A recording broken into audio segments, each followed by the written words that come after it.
तर मुरलीधर मोहोळ या ठिकाणी आता पोहोचलेले आहेत। ही दृश्य आपण पाहता आणि काही वेळापूर्वी त्यांनी जी माध्यमांना प्रतिक्रिया दिली त्यानुसार या संपूर्ण प्रकरणाची चौकशी जी आहे ती केली जाते, अपघाताची चौकशी केली जाते असं त्यांच्याकडून सांगण्यात आलेलं आहे। आणि दृश्यमानता कमी होते त्याच्यामुळे लँडिंगच्या वेळेला अडचणी निर्माण होत होत्या अशी प्राथमिक माहिती मिळतेय, अशी माहिती मोहोळ यांच्याकडून काही वेळापूर्वी देण्यात आली आहे। एकीकडे तमाम असा जनसमुदाय लोटलेला आहे, कारण अजित पवार यांचे चाहते, त्यांच्यावरती प्रेम करणारे, त्यांचे कार्यकर्ते, बारामतीतले रहिवासी असे सगळे एकूणच तिथं जमलेले, त्यासोबत वेगवेगळ्या पक्षांचे पदाधिकारी, कार्यकर्ते, नेते हे देखील आज बारामतीमध्ये आहेत। कारण ज्या पद्धतीनं सकाळी 8:45 नंतर ही बातमी वाऱ्यासारखी संपूर्ण महाराष्ट्रामध्ये पसरली, त्यानंतर एक प्रकारे खळबळ माजली। नेमकं काय घडलं, विश्वास बसायला तयार नव्हता की अजित पवार यांच्या निधनाची बातमी समोर तरी येते, मात्र अनेकांचा विश्वास यावरती बसत नव्हता। आणि आता आपण बघतोय ती डाव्या बाजूची दृश्य आहेत। शरद पवार ज्या वेळेला पोहोचले याच बारामती मेडिकल कॉलेजमध्ये अजित पवार यांचं अंत्यदर्शन घेण्यासाठी संपूर्ण पवार कुटुंबियातले सदस्य हे पोहोचत होते। त्यानंतर संपूर्ण जनसमुदाय तर लोटलेला आहे, मात्र आता विद्या प्रतिष्ठान या ठिकाणी प्रत्येकाला अंत्यदर्शन घेता येणार आहे कदाचित। आणि 4 वाजल्यापासून रात्री 9 वाजेपर्यंत हे पार्थिव तिथे ठेवलं जाईल। उद्या अंत्यसंस्कार होणार आहेत। देशाचे पंतप्रधान आणि गृहमंत्री हे देखील उद्या अंत्यदर्शनासाठी येतील असं सांगितलं जात आहे। शरद पवार ज्यावेळेला बारामती विमानतळावर पोहोचलेले होते त्यावेळेला मनामध्ये एकच भावना होती की शरद पवारांना आज या क्षणाला काय वाटत असेल। त्यांचं बोट धरून अजित पवारांनी ते चालायला शिकले, राजकारणामध्ये आले, राजकारणाचे धडे शरद पवारांनी त्यांना दिले। रनवे साइटिंग नहीं हुआ पायलट को, तो वो ATC से बातचीत चल रही थी, तो जब उनको नहीं मिली तो गो अराउंड का एक ऊपर ही चक्कर लगाया था उन्होंने। फिर वापस जब लैंड करने की कोशिश की तो उस टाइम ये हादसा हुआ। ये पूरी उसकी जांच होगी, ये इस पूरे हादसे की क्या? एब्सोल्युटली पूरी तरह से इसकी जांच होगी और ऑलरेडी हमारे टीम्स DGCA का हो या AIB दोनों अभी साइट पे पहुंचे हैं। और कुछ जानकारी मिली है सर इस पूरे हादसे के बारे में, कौन कौन इसमें, कितने लोग और क्या? अभी तो फिलहाल एक दुखद बात यह है कि हमारे अजित दादा इसमें रहे और बाकी 4 और लोग भी थे, उनके PSO, एक क्रू मेंबर और 2 पायलट। रिपोर्ट कब तक आना, मतलब कुछ आपने? जितना जल्दी हो सके इसका उतना जल्दी कराएंगे। तर हवाई उड्डाण मंत्री होते यांनी या सगळ्या प्रकरणासंदर्भात चौकशीचे आदेश आणि याचा अहवाल देखील लवकरच मिळणार आहे। आणि नेमका अपघात कसा झाला या संदर्भात देखील त्यांनी माहिती दिलेली आहे। कॅमेरामन विशाल रायपुरेसह योगेश बोरसे, TV9 मराठी, बारामती। तर हवाई उड्डयन मंत्री राममोहन नायडू यांच्यासोबत आपल्या प्रतिनिधींनी साधलेला हा संवाद आपण या ठिकाणी पाहत होता। या संपूर्ण प्रकरणाची सखोल चौकशी जी आहे ती केली जाईल अशी माहिती त्यांच्याकडून देण्यात आली आहे। थोड्या वेळापूर्वीच केंद्रीय हवाई उड्डाण राज्यमंत्र्यांनी सुद्धा याच संदर्भातली माहिती दिलेली होती आणि चौकशी पूर्णपणे केली जाईल मोहोळ म्हणाले होते। आणि आता हे सगळेजण जमलेले आहेत। रोहित पवार आहेत, थोड्या वेळापूर्वी ते हॉस्पिटलमध्ये आलेले होते, मात्र आता विद्या प्रतिष्ठान या ठिकाणी जे पार्थिव ठेवलं जाते अंत्यदर्शनासाठी तिथे ही सगळी व्यवस्था केली जाते। कारण बारामतीतल्या प्रत्येक नागरिकाला इच्छा आहे की आम्हाला देखील अजित पवार यांच्या पार्थिवाचं दर्शन घ्यायचं आहे, किंवा ही सगळी तयारी आपण जी बघतोय ती अंत्यदर्शनासाठी ज्या ठिकाणी हे पार्थिव ठेवलं जाणार आहे तिथली ही सगळी दृश्य आणि आजूबाजूचं हे सगळं जे मैदान आहे, हे ग्राउंड आहे, ते पूर्णपणे खचाखच भरलंय। कारण अजित पवार यांचं पार्थिव इथं आणलं जाणार आहे, ठेवलं जाणार आहे आणि पुढचे काही तास अंत्यदर्शनासाठी हे पार्थिव याच ठिकाणी असेल। विद्या प्रतिष्ठानच्या विद्यानगरी चौक या ठिकाणी रात्री 9 वाजेपर्यंत अजित पवारांचं पार्थिव अंत्यदर्शनासाठी ठेवलं जाणार आहे। अजित पवारांना मानणारा, त्यांच्यावर प्रेम करणारा, अगदी तरुणांपासून वयोवृद्धांपर्यंत कार्यकर्ता आहे। आणि एका आजोबांची प्रतिक्रिया काही वेळापूर्वी आपण पाहिली होती, बोलकी होती की सकाळी ज्या वेळेला त्यांना कळलं की दादा गेले त्यावेळेला त्या आजोबांची अशी प्रतिक्रिया होती, त्यावेळेला समजेना उमजेना की नेमकं काय घडलेलं आहे किंवा आपण जे ऐकतोय ते खरंच तसं घडलेलं आहे का। आणि ज्या वेळेला त्यांना कळलं की बारामती रुग्णालयामध्ये अजित पवारांचं पार्थिव आणलं गेलंय त्यावेळेला ते धावत त्या ठिकाणी आले। 60-70चं वय असावं त्या आजोबांचं, मात्र त्यांनी ज्या भावना आपल्या व्यक्त केल्या त्यातून एक लक्षात येतं की अजित पवारांना मानणारा हा फक्त तरुणच नाही तर वयोवृद्ध, अबालवृद्ध सुद्धा आहे। त्यांच्यावर प्रेम करणारा हा कार्यकर्ता आहे। आणि एक नेता ज्यावेळेला घडत असतो तो एका रात्रीमध्ये घडत नसतो, तर त्यामागे असते त्याची अनेक वर्षांचं कष्ट, त्याची मेहनत, लोकांसोबत असलेला 1-to-1 लोकांसोबत असलेल्या एक संवाद आणि लोकांना सोबत घेऊन जाण्याची एक पद्धती. सलग 7 वेळा बारामतीतनं विधानसभेवरती निवडून आलेला नेता 22 जुलै 1959ला अहमदनगरच्या देवळाली प्रवरा या ठिकाणी अजित पवार यांचा जन्म झाला.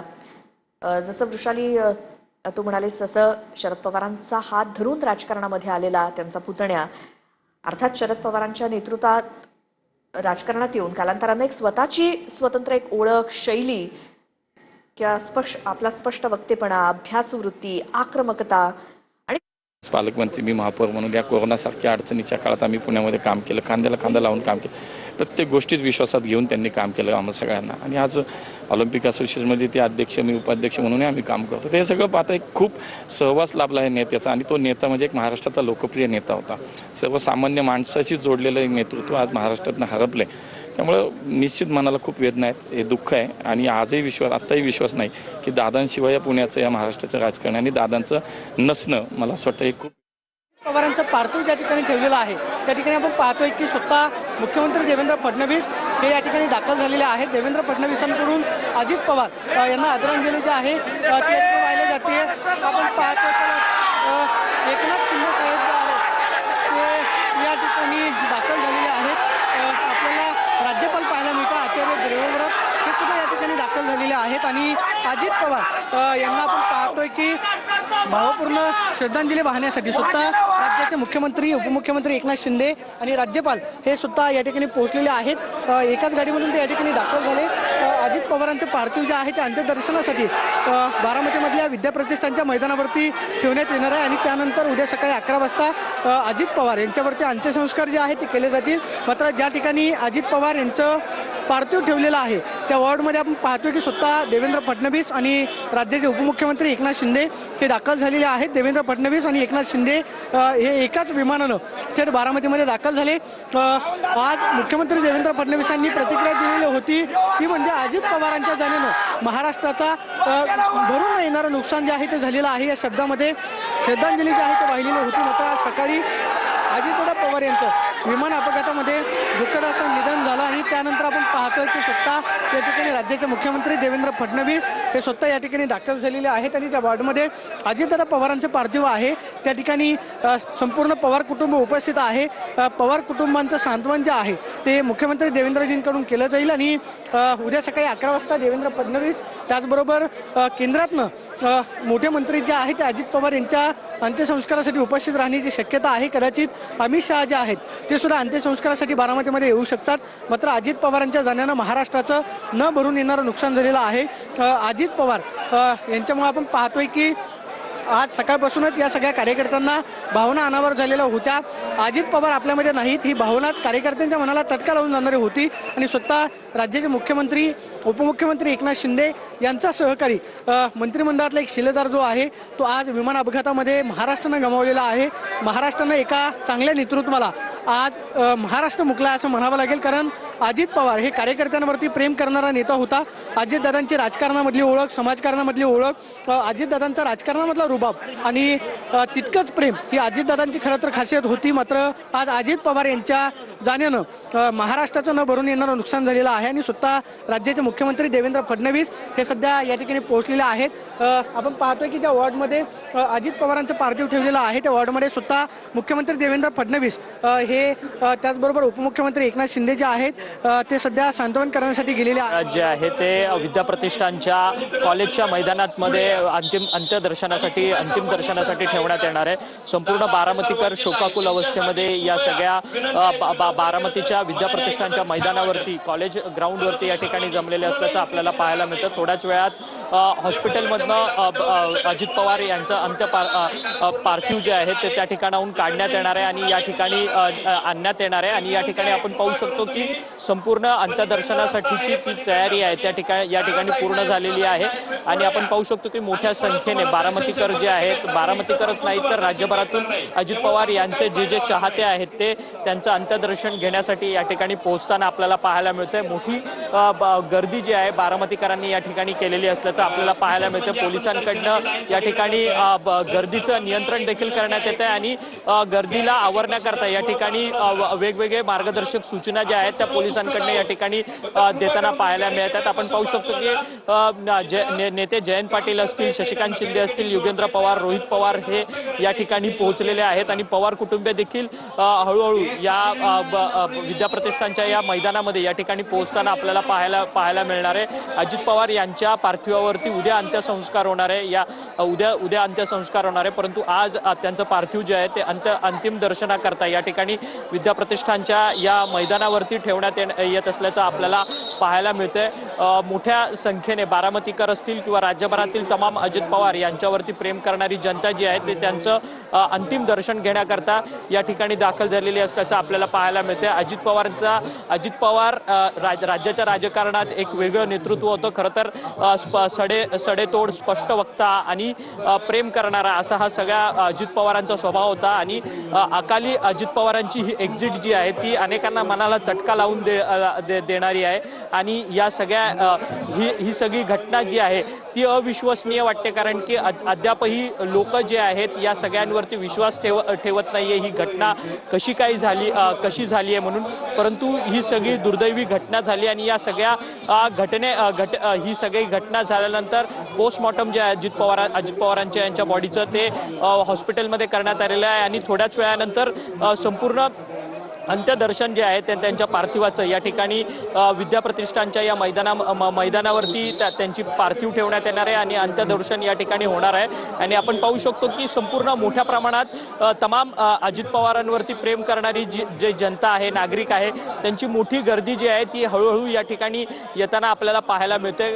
राज्याचे जे राजकारणातले नेते मंडळी आहेत ते देखील या ठिकाणी पोहोचलेले आहेत. शशिकांत शिंदे असतील, त्याचसोबतच जयंत पाटील असतील आणि अजित पवार यांच्या घरातील सर्वच परिवारातील सदस्य ते देखील या ठिकाणी मोठ्या संख्येने पोहोचलेले असल्याचं आपल्याला या ठिकाणी पाहायला मिळतंय. आणि खरं तर एकंदरीतच शोकाकुल वातावरण आहे, कारण की अजित पवार यांचं राजकारणातलं जे महत्त्व ओळखता खरं तर बारामती आणि संपूर्ण राज्याची एक मोठी हानी जी आहे ती झालेली आहे आणि मोठी गर्दी या ठिकाणी विद्याप्रतिष्ठानच्या या कॉलेजच्या मैदानावरती या ठिकाणी झालेली असल्याचं आपल्याला पाहायला मिळतं. थोड्याच वेळात अजित पवारांचं पार्थिव शरीर जे आहे ते या विद्याप्रतिष्ठानच्या कॉलेजच्या मैदानात या ठिकाणी येईल आणि त्यानंतर सर्वांना अंत्यदर्शनासाठीची व्यवस्था जी आहे ती या ठिकाणी करण्यात येणार असल्याचं आपल्याला पाहायला मिळते आणि त्या संदर्भातची तयारी देखील पूर्ण झालेली आहे. परंतु आपण पाहू शकतो की दुसरीकडे मोठ्या प्रमाणात नागरिकांची गर्दी जी आहे ती या ठिकाणी झालेली असल्याचं पाहायला मिळतं. बॅरिगेटिंग्स या ठिकाणी लावण्यात आलेले आहेत, परंतु आपण पाहू शकतो की पाठीपर्यंत ही संपूर्ण गर्दी जी आहे ती नागरिकांची या ठिकाणी ओसंडलेली असल्याचं आपल्याला पाहायला मिळतंय.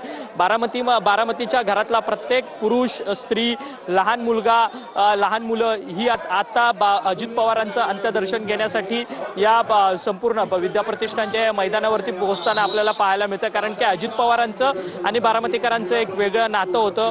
गेल्या अनेक वर्षांपासून अजित पवार हे बारामतीचं नेतृत्व करत होते, या ठिकाणचे आमदार होते, त्यामुळे प्रत्येक बारीक सारीक बारामतीमधली विकास कामं जी आहेत ती अजित पवार स्वतः जातीने लक्ष घालून करत होती. गेल्या काही महिन्यांपूर्वीच अजित पवारांनी